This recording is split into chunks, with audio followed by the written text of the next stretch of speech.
Shalom teman-teman semua, teman-teman remaja GKJ Sari Mulyo. Senang banget bisa ketemu teman-teman semua dalam renungan remaja pada minggu ini. Oke, sebelum kita masuk ke renungannya, kita terlebih dahulu berdoa. Mari kita berdoa, mari kita satukan hati. Selamat malam ya Bapak, selamat malam Yesus, selamat malam Roh Kudus. Terima kasih ya Bapak untuk kasih setiamu, untuk berkat-Mu. Kami boleh ada hingga saat ini ya Bapak di tempat kami masing-masing. Terima kasih ya Bapak, Kau boleh berkati kami ya Bapak dalam aktivitas kami ya Bapak dari pagi tadi hingga saat ini ya Bapak. Saat ini ya Bapak kami akan merenungkan beberapa firman-Mu ya Bapak. Kiranya Kau boleh jamah hati kami ya Bapak, Kau merapi kami satu persatu ya Bapak, agar apa yang boleh kami sharingkan, apa yang boleh kami bawakan ini dapat menjadi berkat dan dapat menjadi pergumulan bagi anak-anak-Mu di dunia ini. Hanya dalam nama Tuhan Yesus Kristus kami berdoa dan ucap syukur, haleluya, amin. Oke, sebelumnya perkenalkan ya, karena menurut pepatah tak kenal maka tak sayang. Mungkin dari teman-teman remaja ada yang belum kenal sama aku. Perkenalkan, nama aku Paskah Haji Nugraha, biasa dipanggil Paskah Haji atau Nugraha. Terserah aja, yang penting dari nama-nama itu aja ya. Jemaat GKJ Sari Mulyo, pemuda, ya masih muda kok, masih muda, nggak terlalu tua. Emang mukanya aja yang boros. Oke, selanjutnya kita akan memasuki renungan kita. Untuk tema renungan hari ini itu mengenai anak Allah, yang diambil dari 1 Yohanes 5 ayat 1 sampai 5. Oke, kita baca ayatnya terlebih dahulu. 1 Yohanes 5 ayat 1 sampai 5. Untuk judul perikopnya, iman mengalahkan dunia. Setiap orang yang percaya bahwa Yesus adalah Kristus, lahir dari Allah, dan setiap orang yang mengasihi Dia yang melahirkan, mengasihi juga Dia yang lahir daripadanya. Inilah tandanya bahwa kita mengasihi anak-anak Allah, yaitu apabila kita mengasihi Allah serta melakukan perintah-perintahnya. Sebab inilah kasih kepada Allah, yaitu bahwa kita menurut perintah-perintahnya. Perintah-perintahnya itu tidak berat, sebab semua yang lahir dari Allah mengalahkan dunia. Dan inilah kemenangan yang mengalahkan dunia, iman kita. Siapakah yang mengalahkan dunia selain daripada dia yang percaya bahwa Yesus adalah anak Allah? Amin. Oke. Untuk pembahasannya kita bahas masing-masing ayat, karena ini cuma 5 ayat, jadi harusnya nggak terlalu lama. Oke, dari ayat yang pertama. Kita baca, setiap orang yang percaya bahwa Yesus adalah Kristus, lahir dari Allah, dan setiap orang yang mengasihi Dia yang melahirkan, mengasihi juga Dia yang lahir daripadanya. Oke, di ayat 1 nih. Ayat 1. Siapa sih orang percaya? Nah, orang percaya kalau kita lihat dari ayat pertama ini adalah orang yang percaya bahwa Yesus adalah Kristus, dan yang percaya bahwa setiap orang yang mengasihi Dia yang melahirkan, mengasihi juga Dia yang lahir daripadanya. Jadi orang-orang percaya, kita, aku dan teman-teman remaja semua, kita disebut orang percaya saat kita percaya bahwa Yesus ini adalah Kristus yang lahir dari Allah, kayak gitu. Terus lanjut ke ayat yang kedua. Inilah tandanya bahwa kita mengasihi anak-anak Allah, yaitu apabila kita mengasihi Allah serta melakukan perintah-perintahnya. Oke.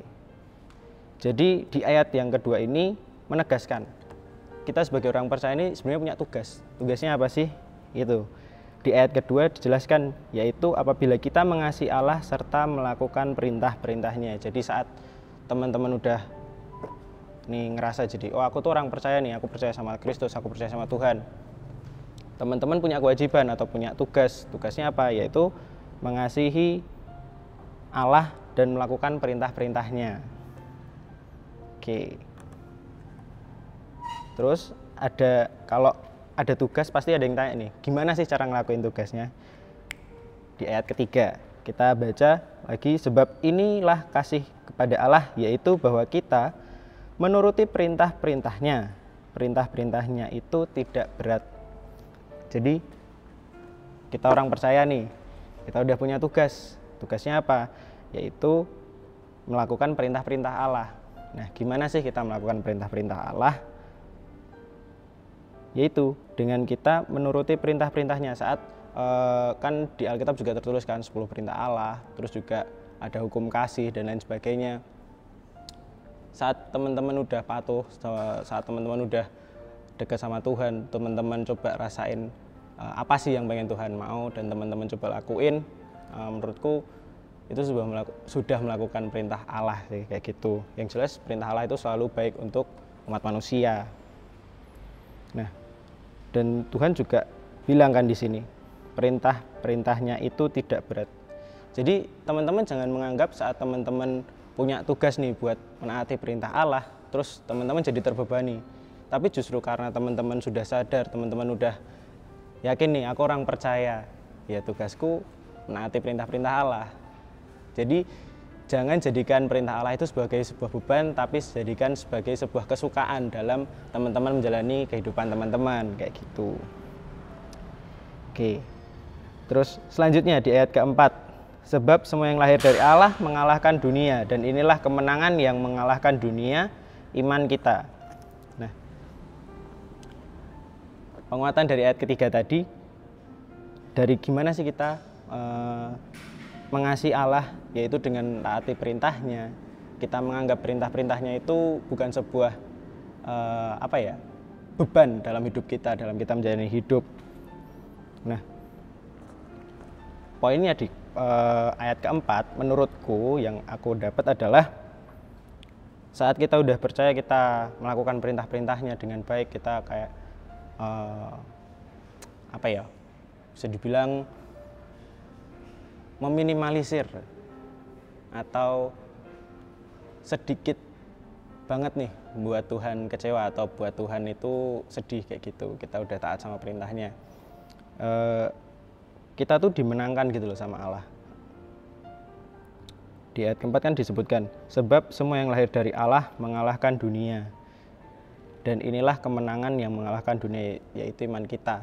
Jadi saat kita udah percaya, kita tuh sebenarnya punya iman. Nah, iman kita tuh bisa mengalahkan dunia. Tapi dalam tanda kutip ya teman-teman. Bukan maksudnya terus kita mengalahkan satu dunia, kayak gitu.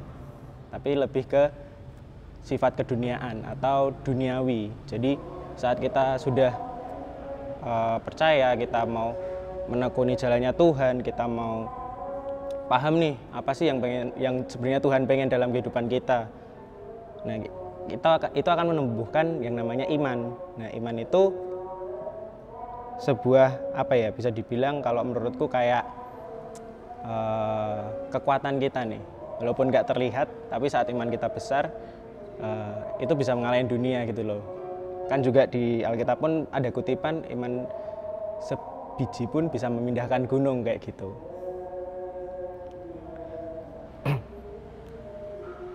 Oke, selanjutnya di ayat kelima, siapakah yang mengalahkan dunia selain daripada dia yang percaya bahwa Yesus adalah anak Allah. Nah, siapa sih yang mengalahkan dunia? Ya kita, orang-orang percaya. Kita yang percaya bahwa Tuhan Yesus itu Tuhan yang Maha Agung, yang Maha Kudus, yang Maha Berkuasa. Jadi saat kita memiliki iman, kita itu bisa mengalahkan apa aja di dunia. Dalam tanda kutip sifat keduniawian kita, kayak gitu. Jadi saat kita udah punya iman, harusnya kita lebih ngikut apa kata roh, bukan apa kata daging, kayak gitu ya teman-teman. Dan itu juga menjelaskan dari ayat 5 ini tadi menjelaskan juga di ayat 1 mengenai orang percaya, yaitu yang mengasihi Tuhan, kayak gitu. Oke, mungkin itu aja yang bisa aku bagiin ke teman-teman, yang bisa aku sharingin ke teman-teman. Semoga apa yang udah aku sharingin bisa menjadi pergumulan teman-teman dalam teman-teman menjalani kehidupan teman-teman seharinya, dalam teman-teman beraktivitas. Teman-teman juga jadi paham kenapa sih kita harus jadi orang percaya, apa sih tugas kita sebagai orang percaya, dan kenapa sih kita kok jadi orang percaya, kayak gitu. Oke, mungkin kalau ada banyak atau sedikit banyak kata yang kurang mengenakan, aku mohon maaf. Sebelum itu kita tutup dalam doa. Mari kita berdoa. Selamat malam Bapa, selamat malam Yesus, sama-sama Kristus. Terima kasih ya Bapa untuk berkat-Mu, untuk kasih setia-Mu ya Bapa. Untuk masing-masing kami di tempat ini, kami boleh mendengarkan firman-Mu ya Bapa, kami boleh sedikit men-sharingkan ya Bapa terkait firman-Mu ini ya Bapa, yang diambil dari 1 Yohanes 5 ayat 1-5 ya Bapa. Kiranya firman yang telah kami baca, yang telah kami renungkan ini ya Bapa, boleh menjadi jalan petunjuk hidup kami ya Bapa. Sebagai kami orang percaya ini ya Bapa, menjadikan kami lebih paham, lebih mengetahui lagi apa yang menjadi tugas dan menjadi kehendak-Mu bagi kami ya Bapa, anak-anak-Mu di dunia ini untuk kami lakukan ya Bapa. Dan kiranya setiap apa yang boleh di-sharingkan ini ya Bapa dapat menjadi berkat, dapat menjadi perluasan tangan-Mu ya Bapa di dunia ini. Hanya dalam nama Tuhan Yesus Kristus kami berdoa dan ucap syukur. Haleluya. Amin. Oke, terima kasih teman-teman. Sampai jumpa di next konten renungan online-nya remaja. Dadah. Tuhan Yesus memberkati. Shalom.